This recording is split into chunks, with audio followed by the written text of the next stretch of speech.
Welcome to China in Focus. I'm Tiffany Meyer. Our top story: American tech companies may have played a much bigger role in aiding China's human rights abuses than many people realized. That's according to a recent Associated Press investigation report.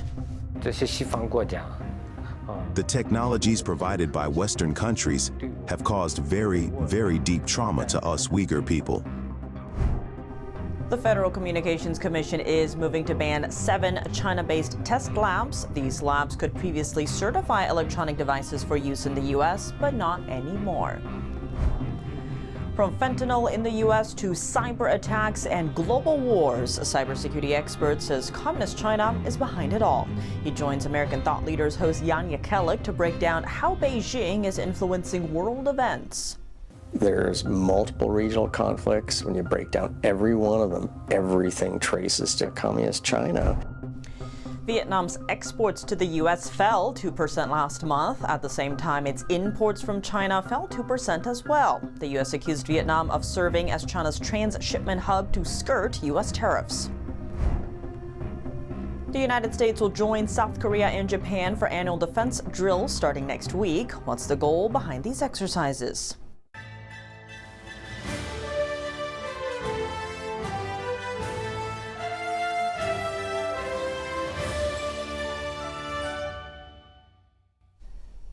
China's digital surveillance system, the largest on Earth, takes center stage in an alarming new report. An Associated Press investigation reveals that U.S. tech companies have played a much bigger role in aiding human rights abuses than previously known. NTD's Daniel Monahan reports. U.S. companies, to a large degree, have designed and built China's surveillance state. They did this by bringing predictive policing to China, technology that sucks in and analyzes data to prevent crime, protests, or terror attacks before they happen. The technology sifts through text, calls, payments, flights, video, DNA, mail, even utility use, flagging citizens as suspicious and predicting their behavior. All of China's high technology is being used to monitor ordinary people. The technology allows Chinese police to threaten friends and family and preemptively detain people for crimes they have not even committed. The Yang family lives in rural eastern Jiangsu province. Caught in a land dispute, they've been trying to seek relief from local officials by appealing to China's central government in Beijing.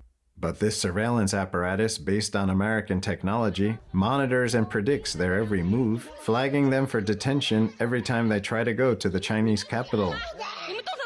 They follow me. They constantly surveil me and follow me. Wherever I go, they follow me to that location. Yang Guoliang lives alone, a virtual prisoner in his own house. We don't feel free. Personal rights are being stripped. His wife and younger daughter were arrested last year and now face trial for disrupting the work of the Chinese state, a crime carrying a sentence of up to a decade in prison. Former Xinjiang government engineer Norelia Blies saw firsthand how surveillance technology flagged thousands of people for detention even when they had committed no crime. The technologies provided by Western countries have caused very, very deep trauma to us Uyghur people. For years, Blies kept silent, worried about his family's safety. But now that he's in exile in Germany, Blies is speaking up. Their algorithm uses information from your past experiences, such as the number of times you've visited a mosque, flights you've taken, trains you've taken with suspects, buses you've rented, and any comments you've made on WeChat or other platforms like Weibo. The AP report, based on leaked emails from a Chinese surveillance company and government files, show U.S. tech giants including IBM, Dell, Cisco, Seagate, Intel, Microsoft, and others sold tools or services to Chinese police. Some even pitched their products using Communist Party slogans about stability maintenance and controlling key persons, and named programs that stifle dissent, such as Internet Police, Sharp Eyes, and the Golden Shield. IBM, Dell, Cisco, and Intel say they follow export control policies. Seagate says it complies with all relevant local laws. Microsoft told AP it found no evidence of knowingly selling technology to the military or police for the Golden Shield update. Some U.S. companies ended contracts with China over rights concerns, but fears remain over where technology sold to Beijing will end up. Daniel Monahan, NTD News.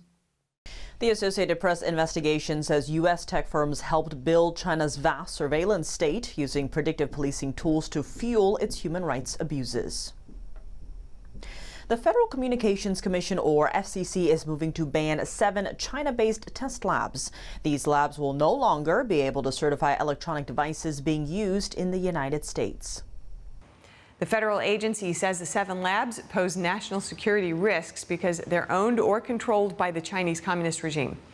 The agency will also not renew recognition for 4 other Chinese labs whose accreditation has expired.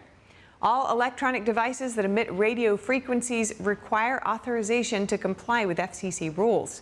FCC Chairman Brendan Carr says the move aims to restore trust in the agency's equipment authorization process and eliminate security threats.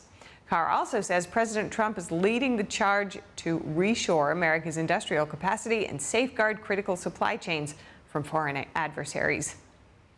That's all for today's China in Focus on YouTube. You can catch the full episode on Genjing World every Tuesday. To watch, simply click the link in the description box down below or search China in Focus at genjingworld.com.